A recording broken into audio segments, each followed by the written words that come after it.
पहलगांव हमलार तीव्र निंदा G7 এবং ইইউর।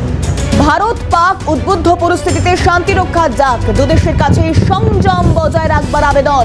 সামরিক উত্তেজনার বলি আঞ্চলিক স্থিতিশীলতা, সাধারণ নাগরিকদের জন্য উদ্বেগ প্রকাশ। আলোচনায় বসুক ভারত পাকিস্তান, চায় G7। সংলাপের মাধ্যমেই একমাত্র সমাধানের পথ। পরিস্থিতি গভীর পর্যবেক্ষণে রয়েছে। কূটনৈতিক সমাধানের প্রতি সমর্থন জানিয়ে এই বিবৃতি দেওয়া হয়েছে G7 এর তরফ থেকে। পহলগাঁও হামলার তীব্র নিন্দা যেমন করা হয়েছে, তারই পাশাপাশি ভারত পাকিস্তান আলোচনার মাধ্যমে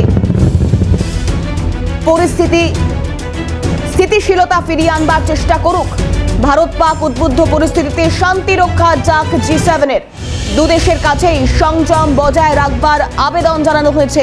পরিস্থিতি গভীর পর্যবেক্ষণে রয়েছে। কূটনৈতিক সমাধানের প্রতি সমর্থন জানিয়েই এই বিবৃতি, অর্থাৎ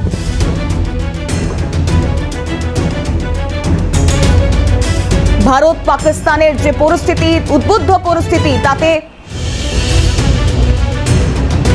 শান্তির রক্ষার ডাকই দেওয়া হচ্ছে G7 এর তরফ থেকে।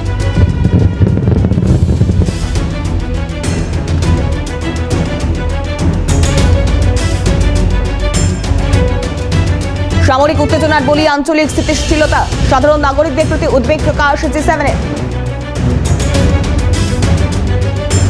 পহলগাঁও হামলার তীব্র নিন্দা G7 ও ইইউর।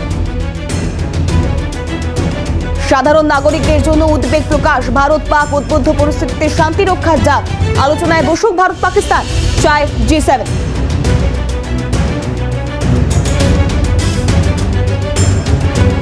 সংলাপের মাধ্যমে একমাত্র সমাধানের পথ, তাই আলোচনায় বসুক ভারত পাকিস্তান, এমনটাই চাইছে G7।